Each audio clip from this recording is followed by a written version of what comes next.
Muy buenos días otra vez, sean todos muy bienvenidos. Qué bueno que estamos juntos una vez más. Hoy vamos a continuar con el tema que iniciamos la semana pasada, que titulamos ¿Soy la persona que Dios salva? ¿O qué clase de persona es la que Dios salva? La semana pasada nos planteamos una pregunta muy importante que creo que todos los cristianos tenemos que plantearnos en algún momento de nuestra vida en el andar con Cristo. ¿Soy realmente la persona que Dios salva? O sea, tengo el entendimiento claro de qué es lo que Dios está o hace más bien en una persona para que esa persona sea realmente salva.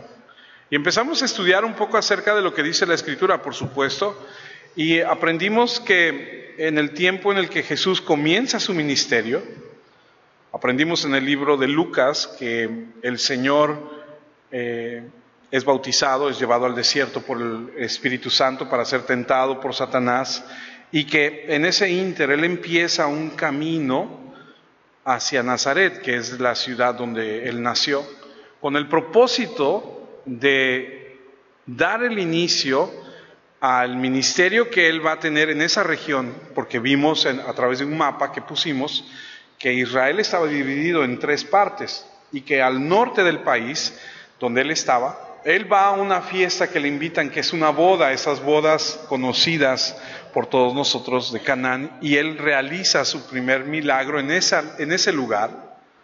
No es el primer milagro que ha realizado, sino que él en ese lugar, él convierte el agua en vino, y aprendimos que Canaán y Nazaret están muy cerca, podías ir caminando de un lugar a otro.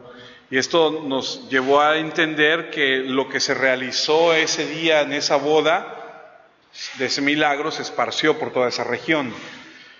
Y entonces estamos estacionados nosotros en el estudio que empezamos, en donde Jesús está de pie en la sinagoga de su pueblo natal, leyendo una escritura. Y nos formulamos esta pregunta: ¿qué clase de persona es la que Dios salva?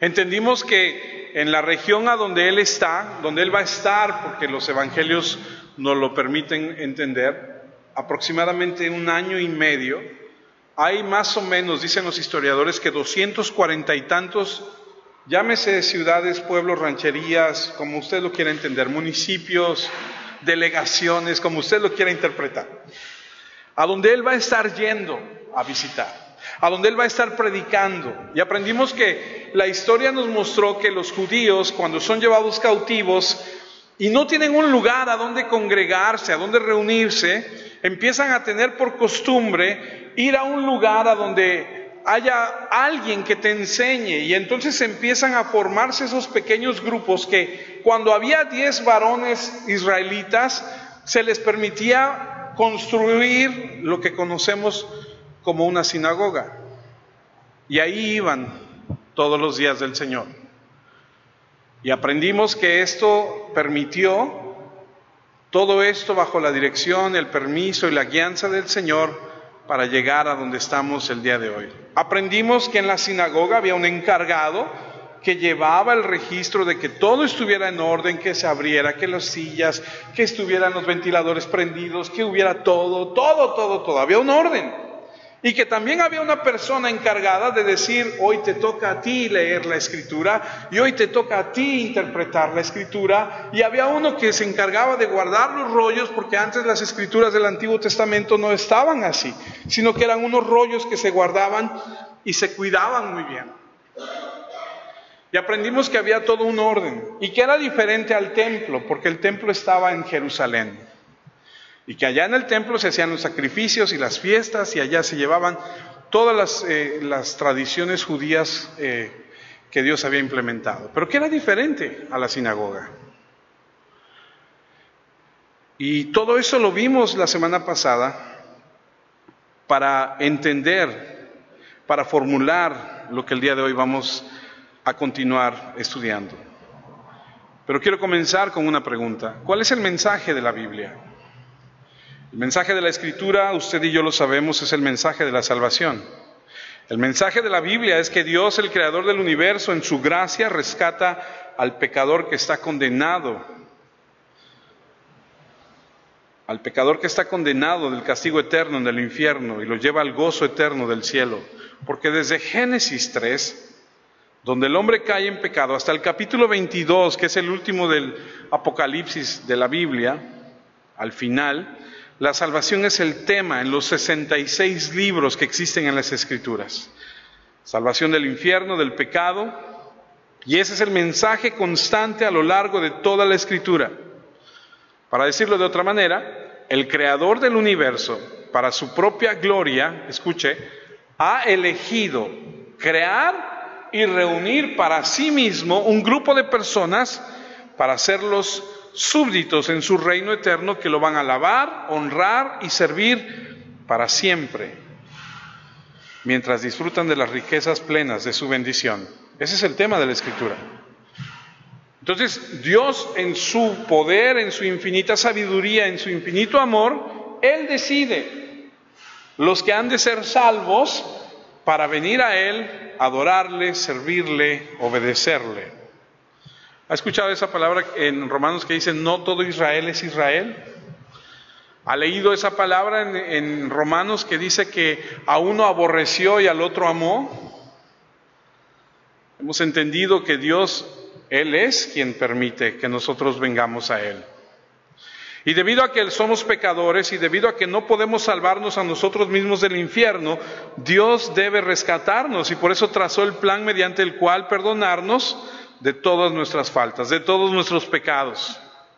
Y para que Él haga eso, se debe hacer un pago justo por el pecado, donde el pecador no puede y no es quien pague por eso, sino que debe haber un sustituto. Y ese es Jesucristo, el Mesías, el que viene a salvar al mundo. Es el Señor Jesucristo. Y desde el Antiguo Testamento, y esta es la primera escritura que tocaremos el día de hoy, y debo decirlo de muchas, Génesis 3:15 dice, haré que tú y la mujer sean, él está hablando a Satanás, haré que tú y la mujer sean enemigas y que tu descendencia sea enemiga de la de ella. La descendencia de ella buscará aplastarte la cabeza mientras tú le tratarás de picar en el talón. Estoy leyendo la versión 2015 de la Reina Valera. Y esto está simbolizado en el sacrificio de la ley mosaica. Él, el Señor, es herido por nuestras transgresiones y molido por nuestras iniquidades. Y sobre Él dice la Escritura que cae el castigo por nuestra paz con Dios. Y que por sus llagas fuimos sanados. Es decir, se necesitaba de Cristo, del Mesías, del Señor, para poder salvarnos. Y entonces desde el Antiguo Testamento se anticipa la venida del Señor. Y esto es algo que los israelitas han escuchado por siglos. Cada vez que se reunían, a donde quiera que estuvieran, leímos hace tiempo cuando estudiamos el libro de los Hechos que allá en Filipos, cuando no había más de 10 hombres, se reunían mujeres y algunos hombres, y como no había sinagoga, la costumbre era ir a la orilla del mar o del río, y se reunían a escuchar esto. Es a donde llega Pablo y entonces él empieza ahí una congregación. Y cada vez que era el día del Señor se reunían a escuchar esto, que un día vendría el Salvador, que un día llegaría el Mesías. Y entonces llegamos al punto que vamos a estudiar el día de hoy, que es Lucas 4, versículo 16 en adelante. Vino a Nazaret, donde se había criado, y en el día de reposo entró a la sinagoga, conforme a su costumbre, y se levantó a leer. Y dijimos la semana pasada que esto es de curioso, es un dato que nos hace pensar. Jesús es de Nazaret. Y yo no creo que Nazaret haya sido una metrópolis. Yo no creo que Nazaret haya sido un lugar a donde hubiese millones de personas y a donde digas, pues no, o sea, nos vemos ahí, pero en otro día no nos conocemos. Dijimos que era muy probable que cuando Jesús entró, ya, escuchen, unos días antes había realizado el milagro del agua para el vino. Y la gente muy probablemente ya había empezado a rumorar. Oye, ¿te acuerdas del hijo del carpintero José? ¿Cuál tú? Jesús. Ah, sí. Ah, ¿qué pasó? No, pues la semana pasada que estuvimos en la boda, ¿tú crees que ya se había empezado a...? Porque leímos que en versículos anteriores que la gente hablaba de él. Entonces me imagino a Jesús entrar, la gente verlo, y seguro estaba con el que fue a la escuela, seguro estaba con el vecino, seguro estaba con aquella señora que vendía algo en el mercado y que a lo mejor le compraba, qué sé yo, pero había gente conocida. Dice que se levantó a leer y que se le dio el libro del profeta Isaías, y habiendo abierto el libro halló el lugar donde estaba escrito. Y el versículo 18 es en el donde nos vamos a concentrar la mayor parte del tiempo. El Espíritu del Señor está sobre mí, por cuanto me ha ungido para dar buenas nuevas a los pobres. Me ha enviado a sanar a los quebrantados de corazón, a pregonar libertad a los cautivos y vista a los ciegos, a poner en libertad a los oprimidos, a predicar el año agradable del Señor. Y enrollando el libro, le dio al ministro y se sentó. Y los ojos de todos en la sinagoga estaban fijos en él. Y comenzó a decirles: hoy se ha cumplido esta escritura delante de vosotros. Aquí vimos y aprendimos que el Señor nos permite ver que hay una persona que recibe el rollo y que lo guarda. En otra versión dice el ayudante. Aprendimos que la Escritura nos muestra que también hay un momento donde alguien lee y hay otro momento donde alguien explica lo que es la Escritura. Pero en este caso Jesús se para, lee y Él va a dar la explicación de lo que es la Escritura. Y lo que acaba de leer Él es lo que les he comentado en otras ocasiones. Algo que el pueblo de Israel está esperando ver por siglos, por muchos años.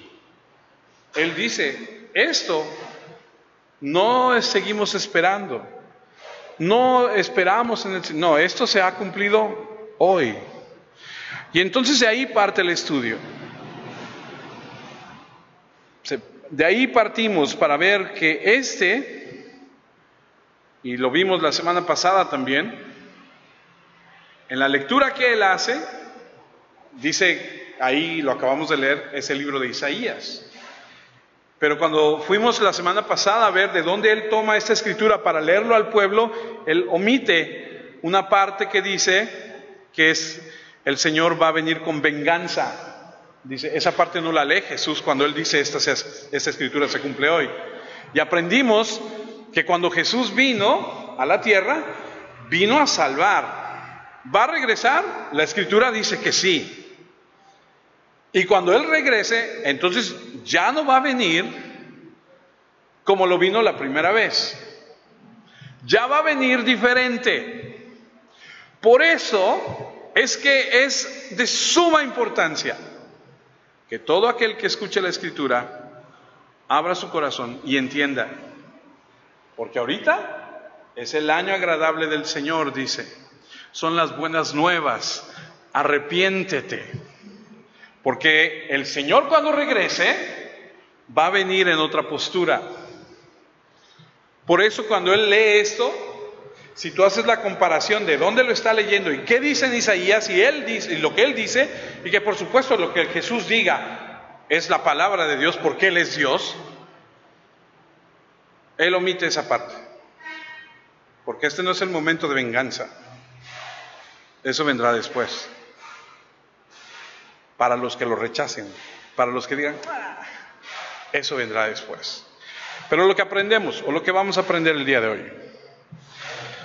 Bueno, podemos ver que en Isaías 61:1 dice, el Espíritu del Señor está sobre mí porque Él me ha consagrado, me ha enviado a dar buenas noticias a los pobres, a aliviar a los afligidos, a anunciar libertad a los presos.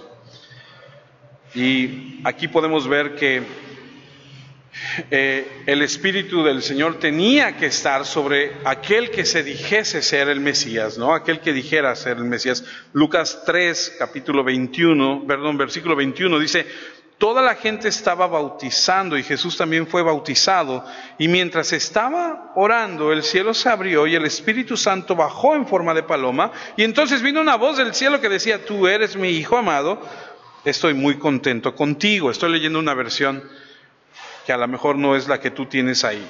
Me gusta leer diferentes versiones porque hay versiones que de repente te dejan ver en un lenguaje un poco más moderno, un poco más entendible.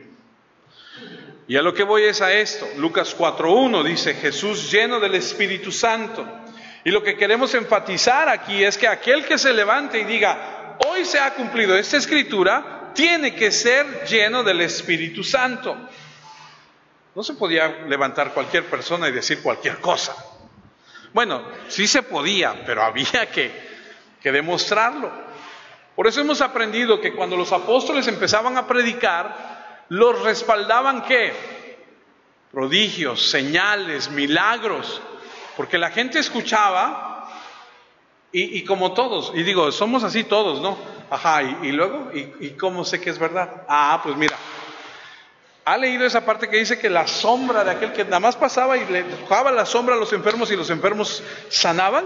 ¿O que le llevaban el trapo del apóstol y sanaba? ¿Ha leído esa parte esa de la escritura? Era para que la gente creyera. Porque antes no era así, en el sentido de que si tú me dices hoy, ¿cómo dice el Señor? A ver, dime, capítulo y versículo. ¿Lo dice el Señor? Dime, ¿dónde está? O sea, antes ellos decían, así dice el Señor, y dicen, ok, y lo respaldaban con hechos, con el poder del Espíritu Santo. Jesús se para y dice esto, pero está lleno del Espíritu Santo. Lucas 4:14, Jesús regresó a Galilea con el poder del Espíritu. Toda la gente de esa región hablaba muy bien de él. De hecho, en alguna otra parte dicen, habla como quien tiene autoridad, no como los fariseos o los escribas. ¿Por qué? Porque había algo en él, el Espíritu de Dios. Y entonces es importantísimo que el que se dice el Mesías tenga el poder del Espíritu de Dios sobre él. Este es el caso de Jesús. El Espíritu de Dios está sobre mí, me ha ungido. Y aquí se define su ministerio. Dice que va a predicarle a los pobres, va a anunciar la liberación de los cautivos, la recuperación de la vista de los ciegos y la libertad de los oprimidos. Y va a proclamar el año agradable, favorable del Señor.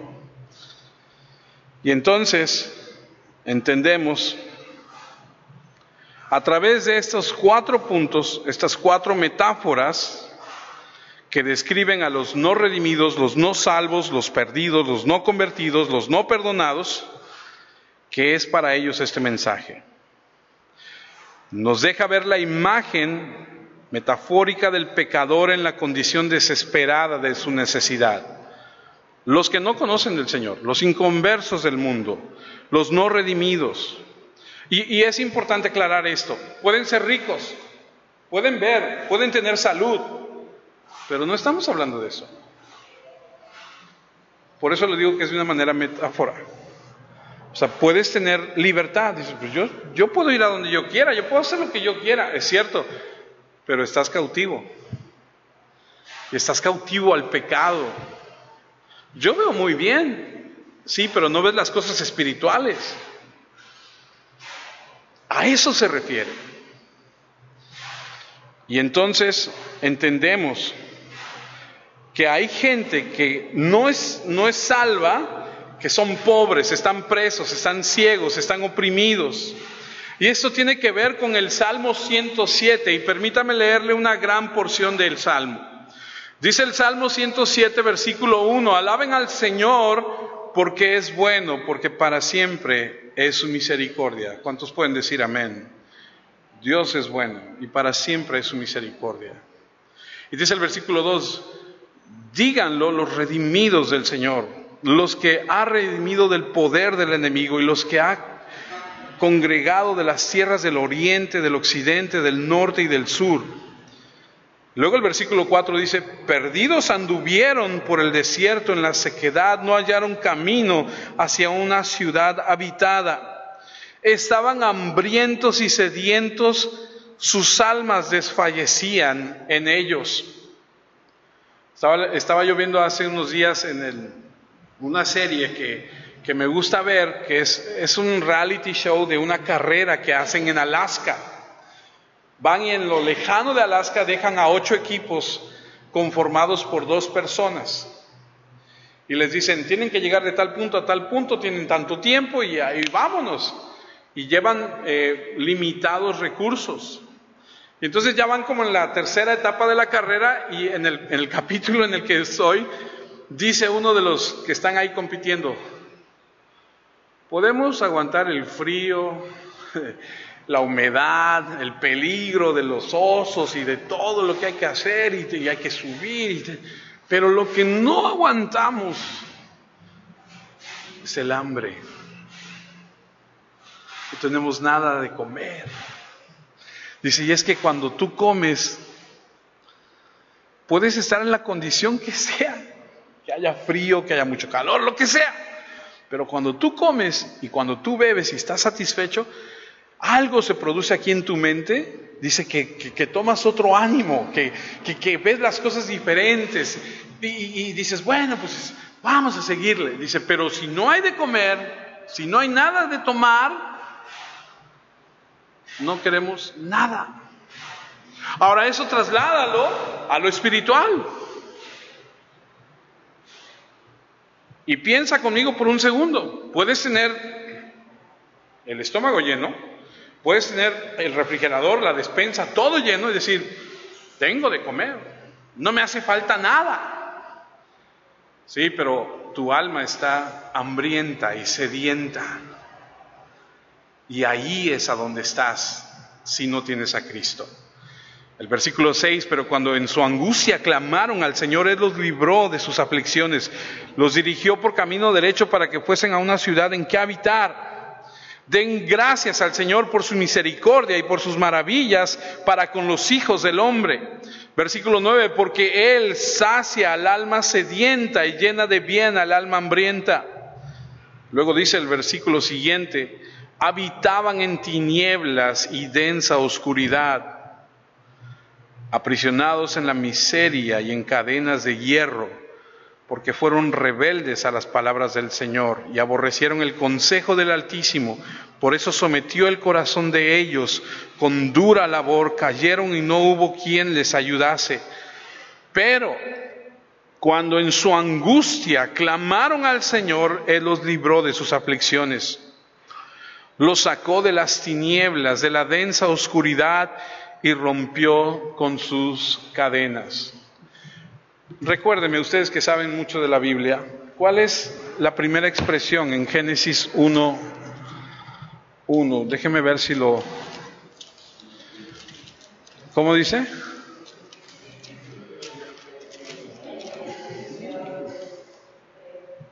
Los cielos y la tierra estaba desordenada y vacía, y las tinieblas estaban sobre la faz del abismo, y el Espíritu de Dios se movía sobre la faz de las aguas. Y el versículo 3, y dijo Dios, sea la luz, y fue la luz. No sé si ha leído, pero en la Nueva Jerusalén, en el cielo, lo que ilumina todo es Él.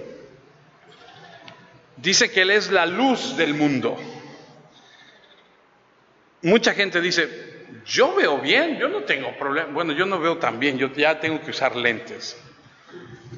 Algunos ya no visenten bien.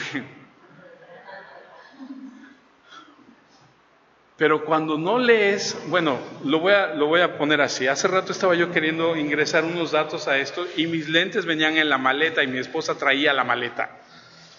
Qué feo es no poder ver bien. Lo alejaba y lo hacía grande y decía, no puedo.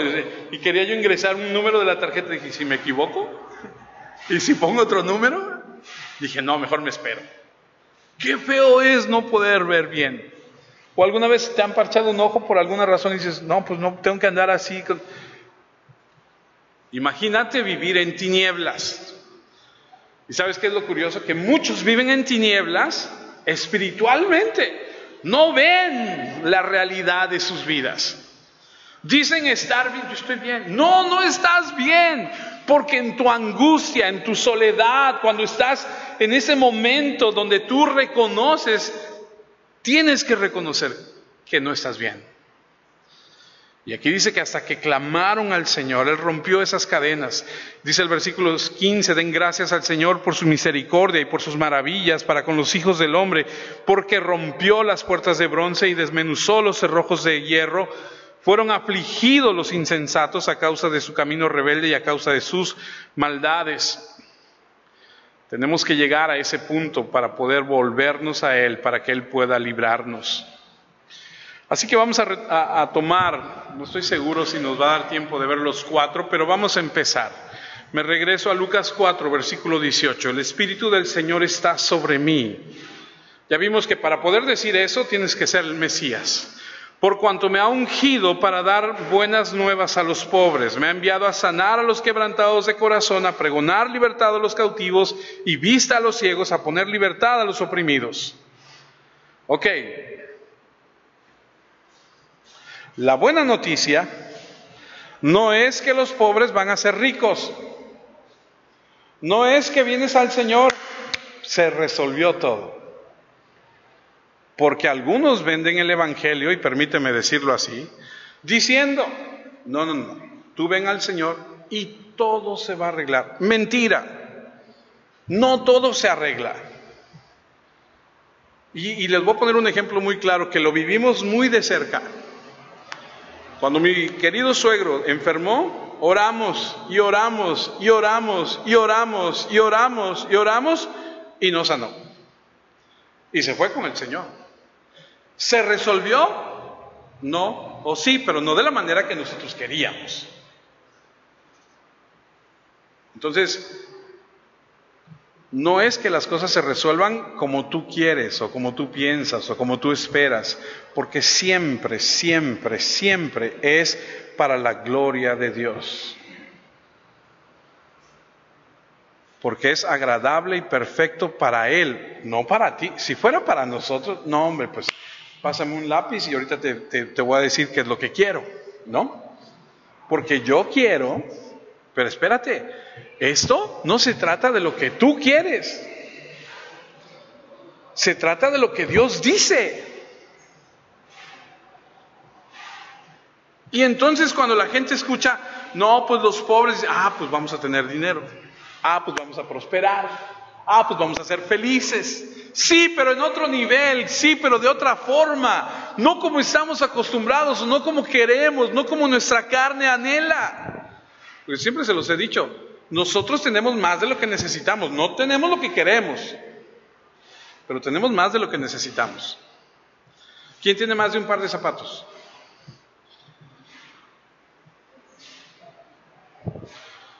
A veces tenemos azules, rojos, morados, lila y de todos, ¿no?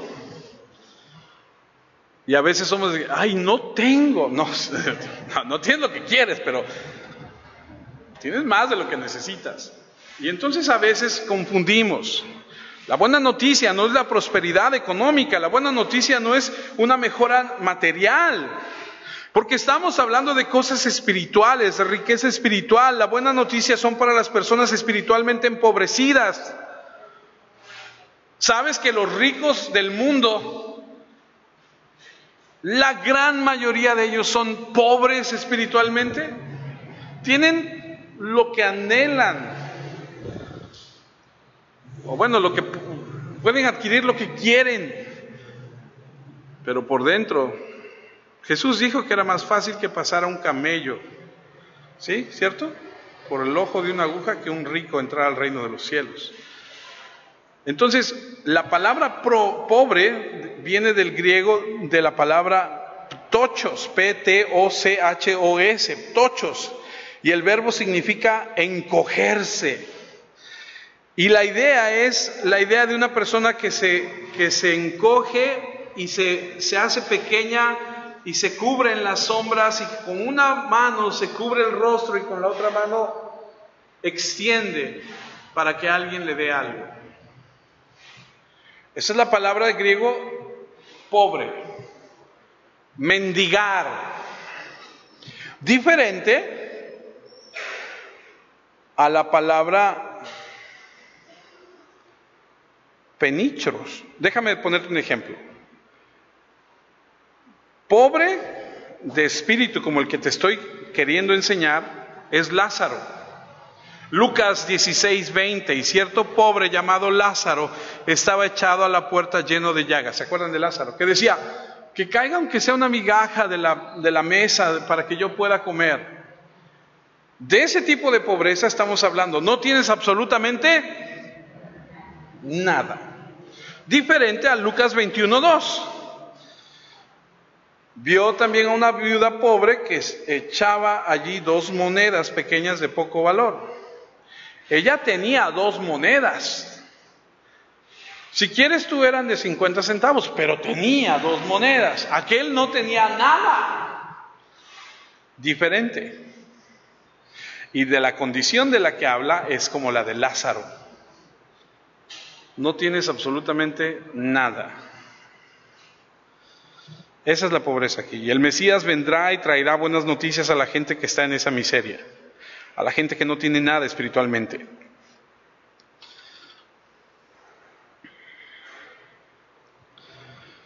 Y esto está hablando a las personas que tienen que reconocer que no tienen nada que ofrecer. Esto es muy contrario a los orgullosos, a los soberbios, a los altivos. ¿Qué tienes? Nada. ¿Cómo está tu matrimonio? Muy bien. Se los he dicho aquí todos somos lindos, aquí todos sonreímos. Nos bañamos y venimos oliendo bien. ¿Cómo estás? Muy bien. Qué bueno, me da mucho gusto, ¿no? Aquí todos sonreímos, todos. Allá afuera. Por eso siempre le he dicho, ¿usted quiere saber cómo soy yo? Pregúntele a mi esposa. ¿Usted quiere saber cómo es mi esposa? Pregúnteme a mí. Sí, claro, porque también ella, ¿no? Aquí todos somos cristianos, aquí todos leemos la Biblia, aquí todos sonreímos, aquí todos cantamos, aquí todos...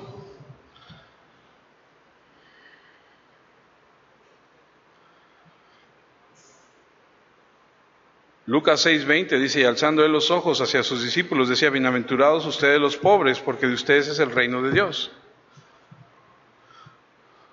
Pero no está hablando de pobreza económica. Mateo 5:3, que es el paralelo a esta escritura, dice, bienaventurados los pobres en espíritu, porque de ellos es el reino de los cielos.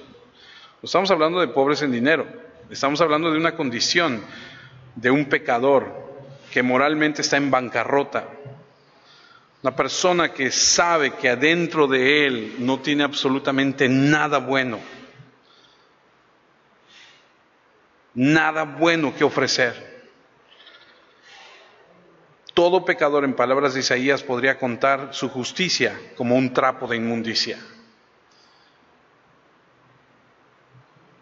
La Biblia dice, no hay justo ni aún uno. No hay nadie que busque a Dios, no hay nadie que haga lo bueno.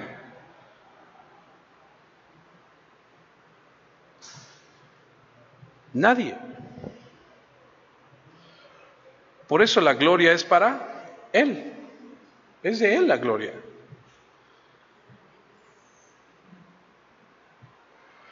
Por supuesto que esto va en contra de la mentalidad judía, porque ellos pensaban que por sus buenas obras, por sus propios progresos, al guardar la ley ceremonial, obedecer el sistema, tenían ciertos puntos.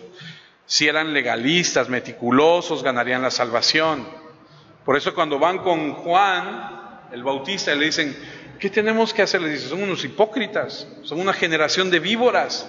Y luego les marca lo que tienen que hacer. Eso lo vimos hace 15 días. Les dice, ustedes, ¿quién les enseñó a huir de la ira venidera? Hagan frutos de arrepentimiento. Y entonces les empieza a marcar qué es lo que tienen que hacer.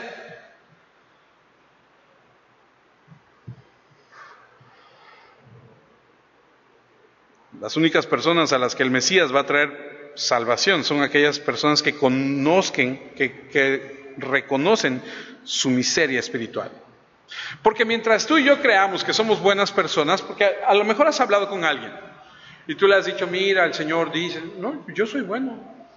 Mira, yo de mi casa al trabajo y del trabajo a mi casa. Mi esposa, mis hijos, yo no le hago mal a nadie. Yo no me meto con nadie, a mí no me gusta andar en los chismes, ay no, a mí esas cosas, ni novelas veo, ¿no? dicen algunas personas, ¿no? Las personas que creen eso, que creen que son buenas, mientras crean eso, híjole, estás condenado al infierno eterno.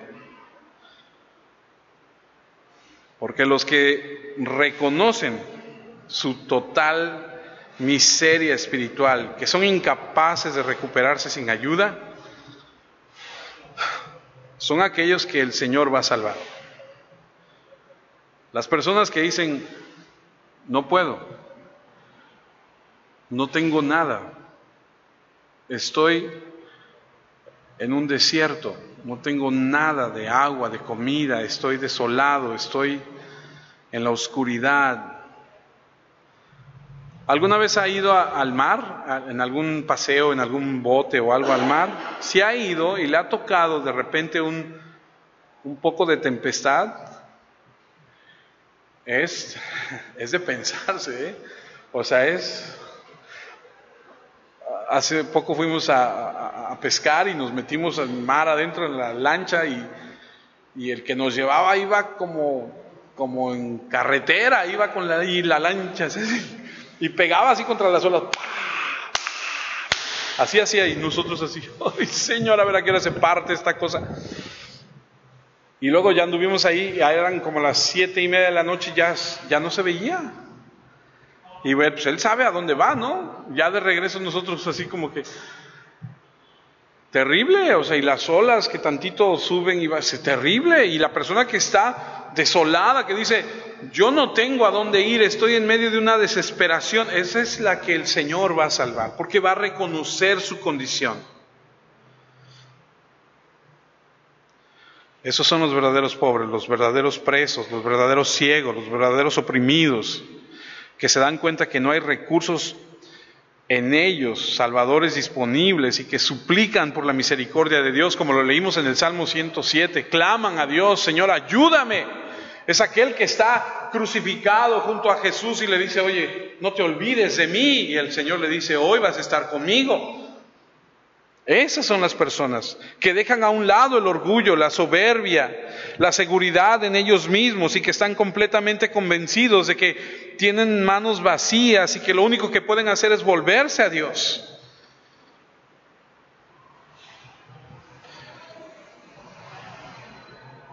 Su pobreza no es un acto, no es una falsa piedad, no es una falsa humildad. Tienen el espíritu humilde y quebrantado que habla Isaías 62:2, mi mano hizo todas estas cosas. Es así como todas estas cosas llegaron a existir, dice el Señor. Pero a este miraré como aprobación, al que es humilde y contrito de espíritu y que tiembla ante mi palabra. ¿Conoce a alguien que le predicas la palabra, le expones, le hablas de Dios y ni tiembla? Ni se muta. La Biblia dice que por lo menos los demonios tiemblan. Hay algunos de nosotros que ni temblamos. Nos dicen, nos advierten, nos presentan, ni...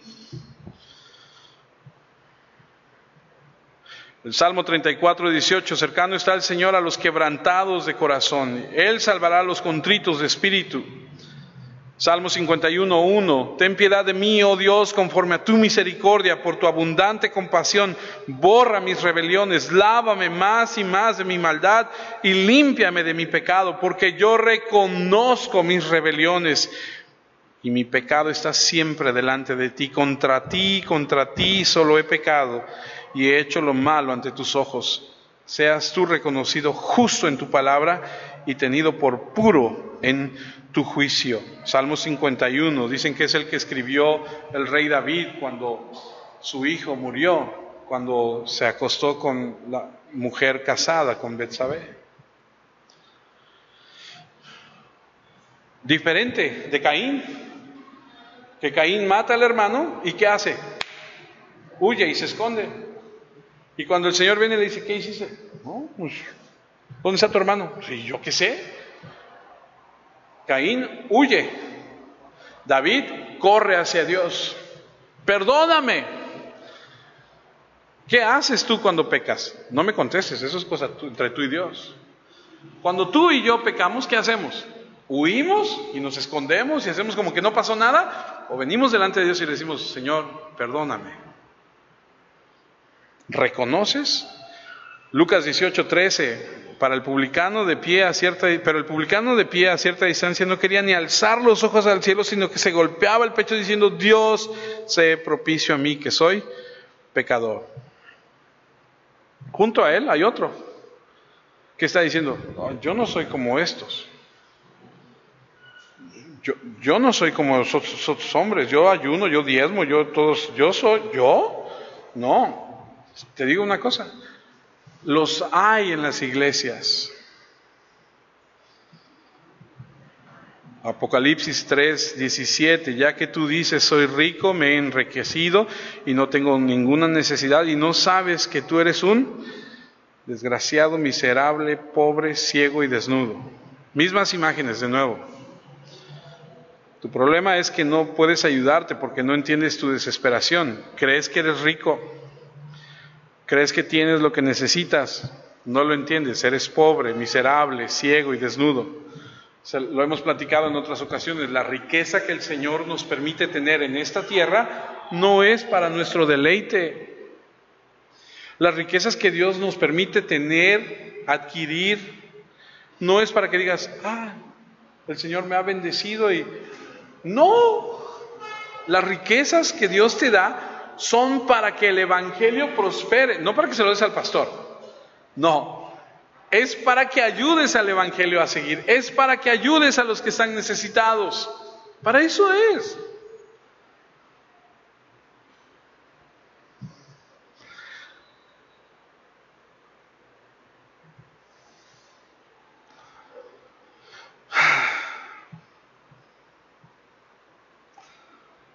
Primera de Corintios 1:26 dice, pues consideren, hermanos, su llamamiento.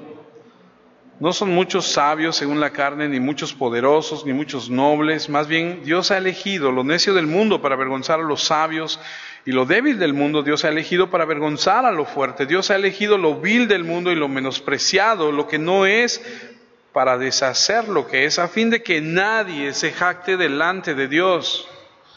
O sea, no hay mucha élite, o sea, no hay, en la iglesia en este momento no hay así de nombres así muy, o gente de dinero. Me acuerdo mucho que, ya se los platiqué en una ocasión, la persona que era el pastor donde yo estaba me decía, hay que predicarle a la gente rica, a la gente pobre no. Y yo así como que, ¿cómo? Sí, vamos a alcanzar a los ricos, porque a los ricos nadie les predica. Y yo decía, pues sí, tiene razón, pero había ese sesgo de que a los pobres no.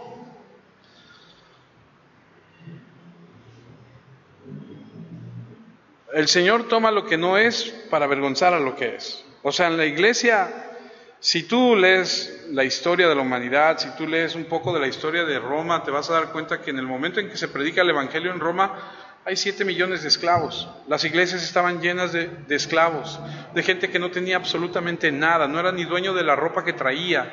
O sea, la gente que estuvo en las iglesias en las primeras etapas era gente que no tenía nada.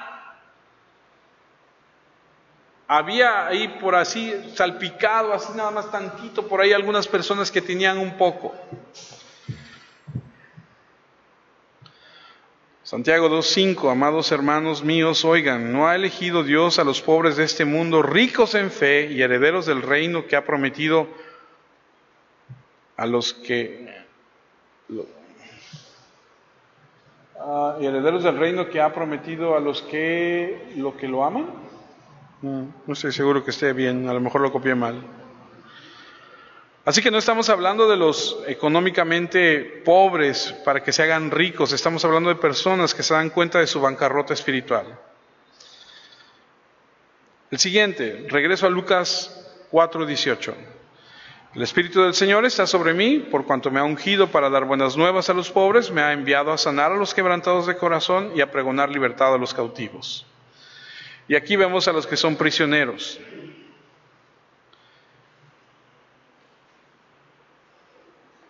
La razón por la que alguien está en prisión piénselo, es porque ha cometido algún delito y está ahí como castigo. Aquí no estamos hablando de gente que está físicamente en una prisión, no está hablando de prisioneros reales. Aquí está hablando de prisioneros espirituales. Bueno, no es que lo espiritual no sea real, sino que me refiero a que sea físico, ¿no?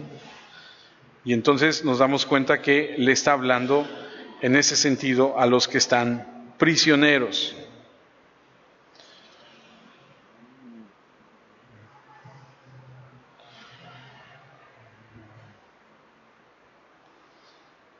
En esclavitud espiritual, por la culpa.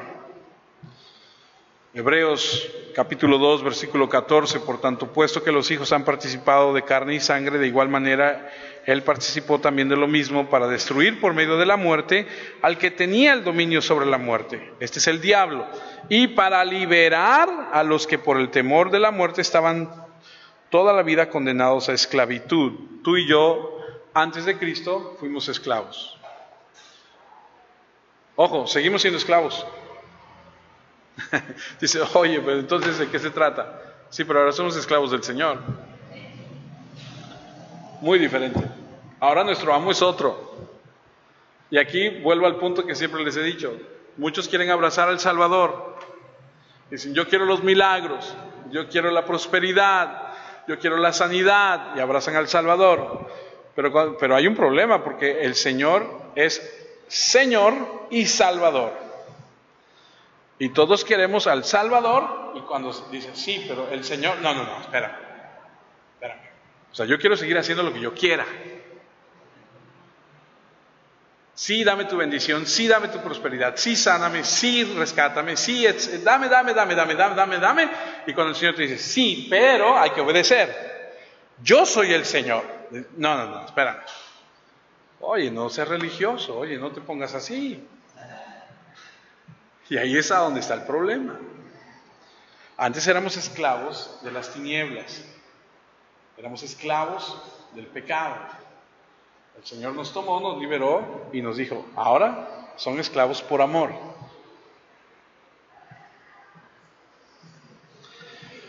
Efesios 2, 1 y 2 dice, en cuanto a ustedes estaban muertos en sus delitos y pecados, en los cuales anduvieron en otro tiempo conforme a la corriente de este mundo y al príncipe de la potestad del aire, el espíritu que ahora actúa en los hijos de desobediencia.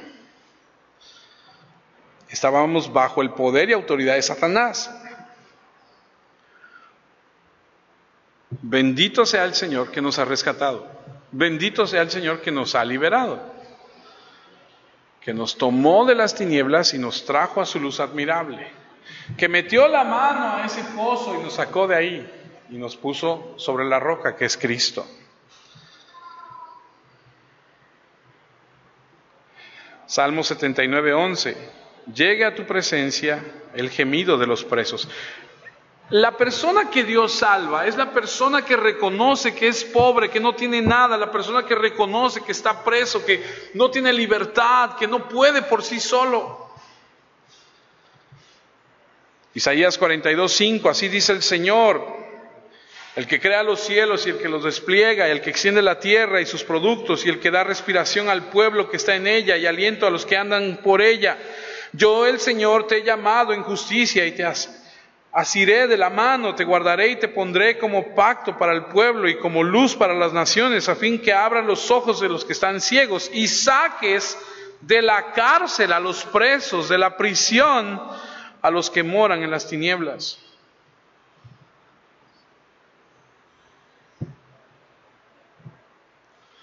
Digo, yo no sé si alguien ha estado en la cárcel. Si ha estado en la cárcel, no lo diga, ¿no? Nosotros fuimos a dar un concierto una vez a la cárcel.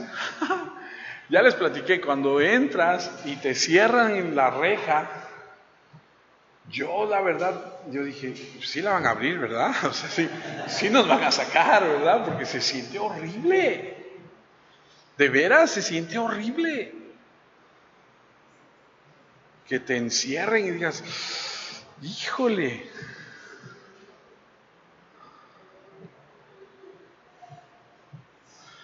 Entonces el Señor está diciendo, voy a enviar a mi siervo, al Mesías, a dar luz, a sacar a los presos.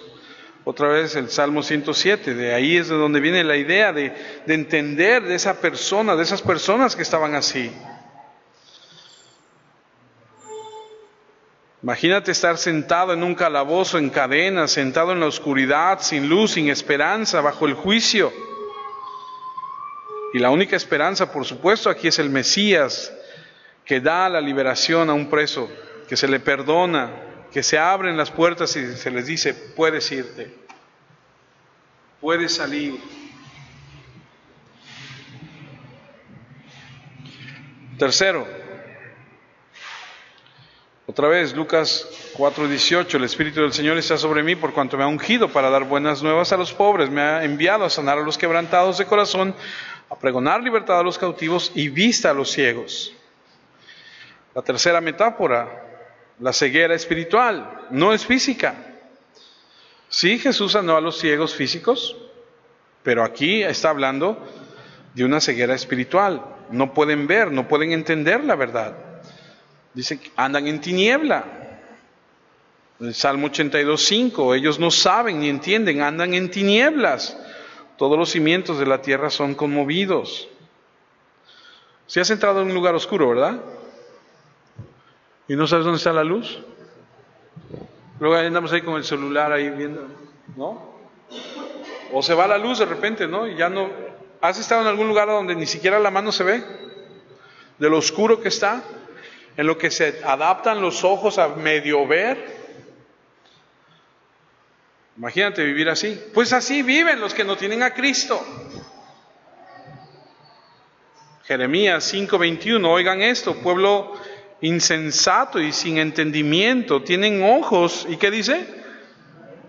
¿Y no qué? No ven.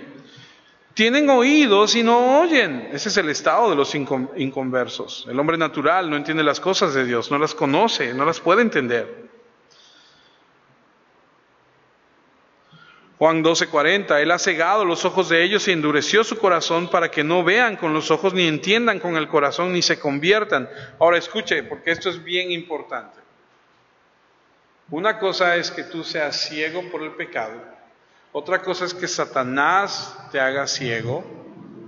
Y otra cosa es que Dios por juicio permita que tú estés cegado.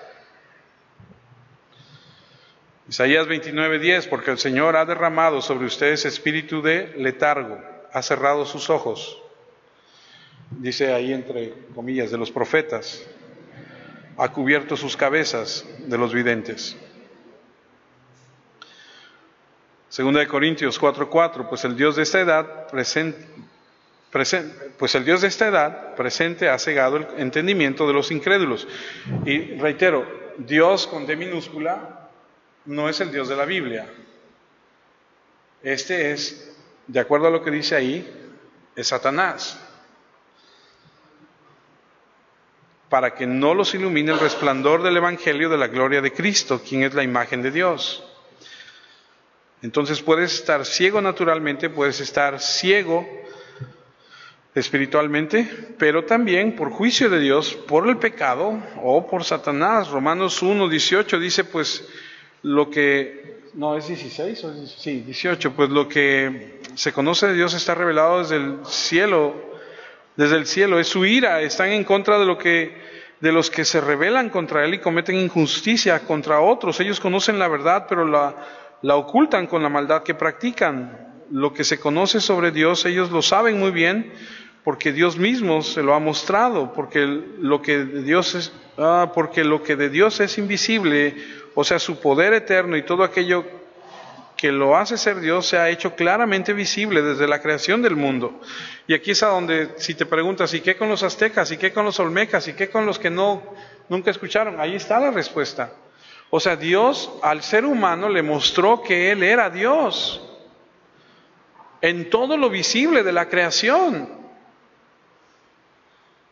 Y el ser humano ha podido entender todo eso con facilidad al observar la creación de Dios. Así que la humanidad no tiene excusa alguna para hacer todo el mal que hace.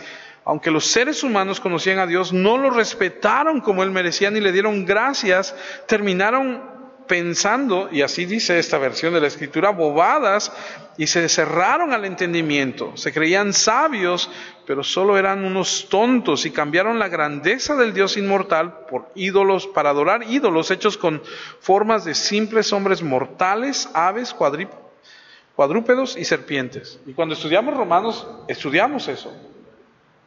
Cómo los egipcios adoraban a las aves, a los cuadrúpedos, a las serpientes, etcétera, etcétera. Está este dilema de la ceguera espiritual que es increíble. Juan dice que los incrédulos odian la luz. Por eso dice, ¿cómo se llama este hombre? Ahorita me acuerdo. Voy a leer Juan 3:19. La gente del mundo será juzgada porque con sus malas acciones no quiso la luz que vino al mundo, sino que prefirió la oscuridad. Todo el que odia la luz no se acerca a ella, porque la luz muestra todo lo malo que ha hecho.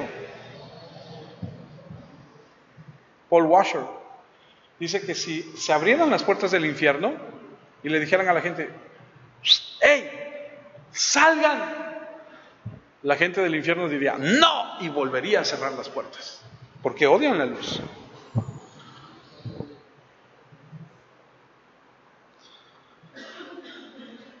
Isaías 42:7, abrir los ojos de los ciegos, a sacar a los prisioneros de las cárceles, a librar de la prisión a los que viven en la oscuridad. Eso es lo que ha venido a hacer el Señor. Y la pregunta es, reflexiona, porque no es que tú vayas a la iglesia, que tengas 20 años, 30 años, 5 años, 6 meses. No es que tú vayas a la iglesia fulana de tal, porque entonces ya, o porque tu papá es el pastor, o porque tu tío. No es eso. Esto es personal. Tienes que entender si realmente eres como la Biblia marca que es la persona que Dios salva. O sea, tú puedes reconocer o reconociste en algún momento, sí, yo tengo esa necesidad. Sí tuve esa necesidad, sí Señor ven a mí, sí rescátame a mí, porque sí mi condición espiritual está así. Juan 8:12, luego Jesús les habló otra vez y dijo, yo soy la luz del mundo y el que me sigue nunca andará en la oscuridad, sino que tendrá la luz que da vida.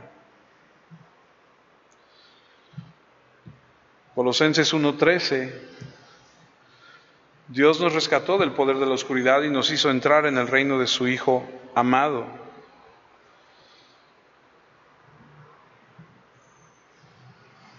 Una vez iba Pablo camino a Damasco a perseguir a los cristianos, y en su testimonio, en su defensa, ya lo estudiamos también, con el rey, antes de que lo enviaran a Roma, él dice lo siguiente en Hechos 26, está contando lo que le pasó y dice, levántate hoy, me ha aparecido ante ti porque te he elegido para que seas mi siervo y para que seas testigo de lo que has visto y de lo que te voy a mostrar. Te rescaté de tus compatriotas y de los extranjeros a los cuales te envío ahora. Tu misión será abrirle los ojos para que salgan de la oscuridad y entren a la luz, para que pasen del poder de Satanás al poder de Dios. Así conseguirán el perdón de sus pecados y un lugar junto a todos aquellos que se han purificado por la fe que tienen en mí. Pablo hablando. A eso me envió el Señor, se me apareció en el camino a Damasco, caí, por cierto, no dice que fuera en caballo, muchos dicen cayó del caballo, nunca dice que iba en caballo, dice que nada más cayó, de qué iba, en qué iba, quién sabe, pero se cayó. Y dice, y entonces esto fue lo que me dijo, y lo que le dijo fue, te voy a enviar para que le abra los ojos a la gente, para que puedan ver. Vamos al último, ya casi acabamos. Otra vez, Lucas 4:18, el Espíritu del Señor está sobre mí por cuanto me ha ungido para dar buenas nuevas a los pobres, me ha enviado a sanar a los quebrantados de corazón, a pregonar libertad a los cautivos, vista a los ciegos y a poner en libertad a los oprimidos.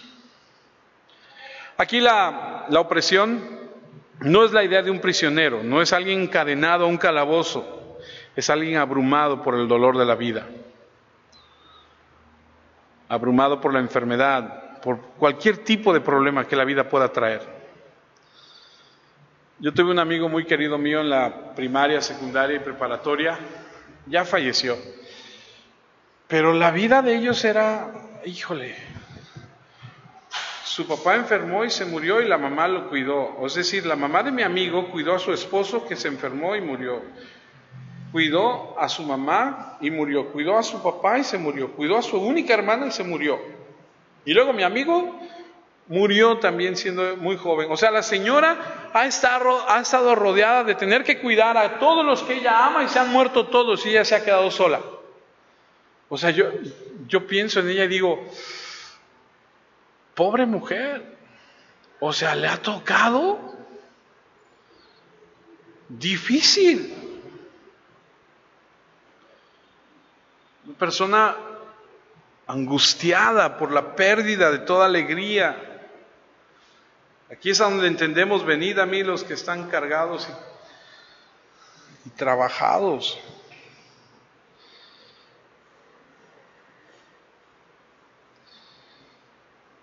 La opresión, la carga del pecado. Los fariseos imponían al pueblo de Israel toda clase de leyes y toda clase de cosas que ni siquiera ellos querían hacer. No ayudaban al pueblo. Los aplastaban bajo una carga fatigosa y pesada de guardar la ley y todo.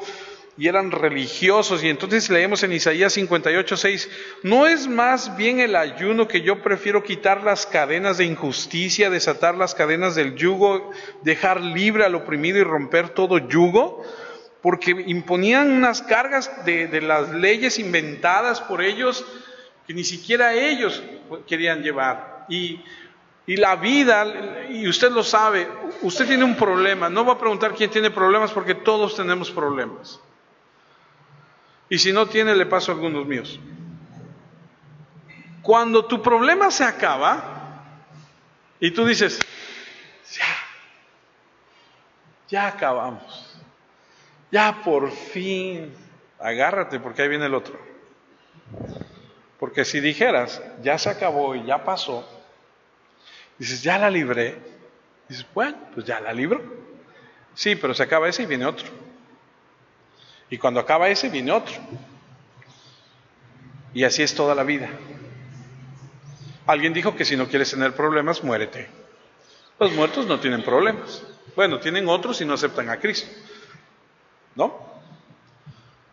La vida es un caminar de unas situaciones tras otras, tras otras, tras otras. Tienes a tus hijos, son chiquitos, te preocupas por ellos porque son chiquitos.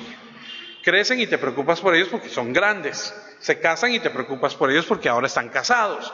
Son solteros y te preocupas por ellos porque son solteros. O sea, la vida es un constante de ese tipo de situaciones que dices, ¿cómo le hago? Cristo te dice, ven, yo te ayudo.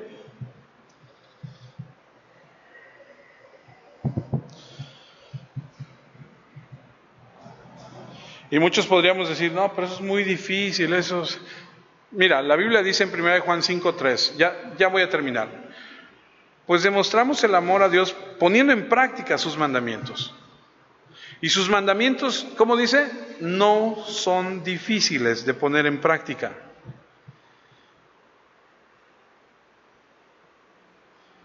Cuando tú te rindes ante Dios y le dices, Señor, yo reconozco que no tengo, que soy ciego, que he estado preso, y Dios viene y te libera y te pasa, y ahora eres su hijo, y ahora, ayer comentábamos, ¿se acuerdan que comentábamos en la cena?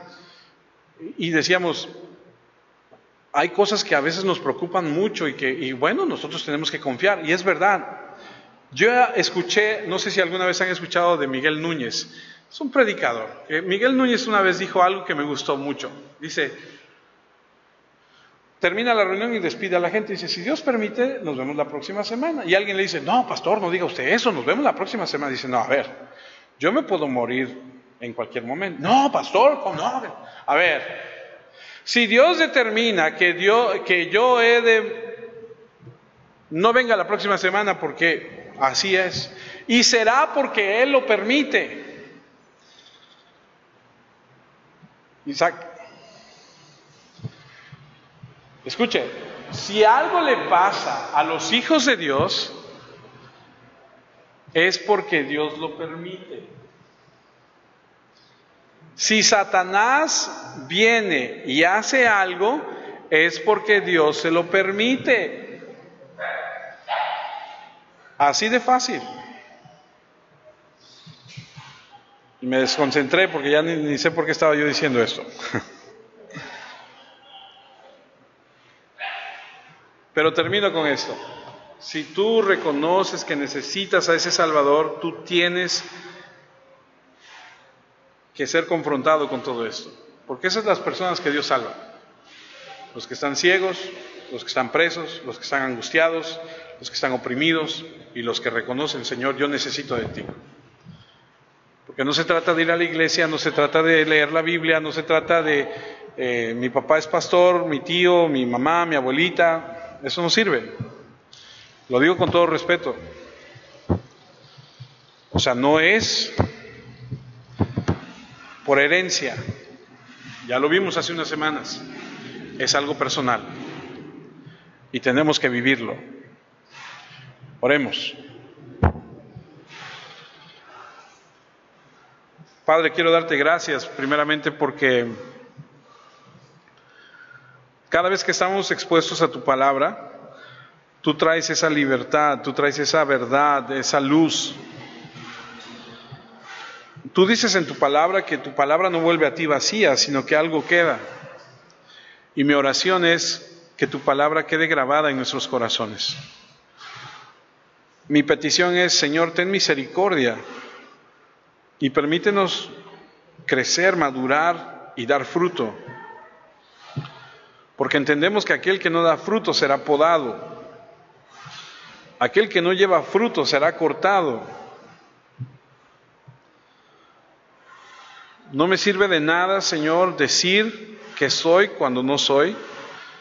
No me sirve de nada pretender ser cuando en realidad no he entendido nada. Porque cada vez que dudo, porque cada vez que me angustio, porque cada vez que no vivo de acuerdo a lo que dice tu palabra, estoy, Señor,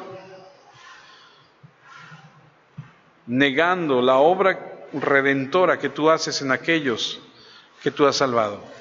Permíteme entender eso, permíteme entender que si tú me has redimido, si tú me has puesto en libertad, si me has abierto mis ojos, yo tengo que caminar en otro comportamiento, en otra forma de hacer y de pensar y de hablar.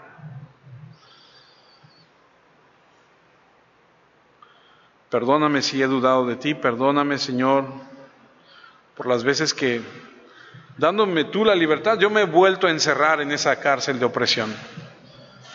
Dándome tú, Señor, la luz para ver, yo he cerrado mis ojos y me he vuelto a las tinieblas, porque muchas veces nuestra necedad, nuestra terquedad, muchas veces nuestra falta de entendimiento, de compromiso, no nos deja avanzar ni madurar. Ayúdanos y permítenos crecer en ti.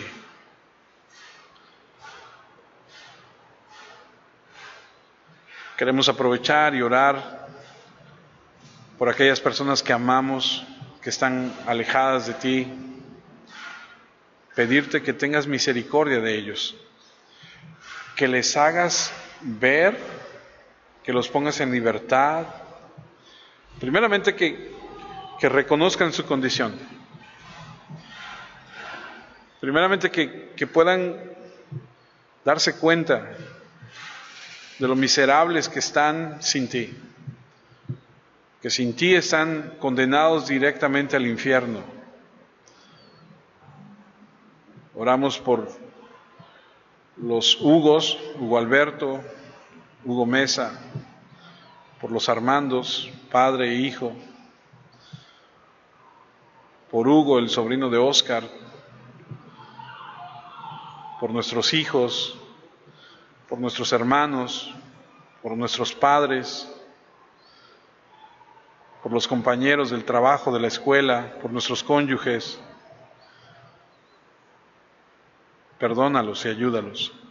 Ten misericordia, así como lo tuviste un día de nosotros, y sálvalos. Descansamos en ti, descansamos en tu promesa y descansamos, Señor, en tu bondad. Tú tienes el control. Los tiempos tuyos son perfectos. A lo mejor no vivamos para ver su salvación, pero confiamos en ti, Señor, en Cristo Jesús. Padre, te pido que guardes a mis hermanos, que les ayudes a vivir como tú quieres, y te agradezco por este tiempo.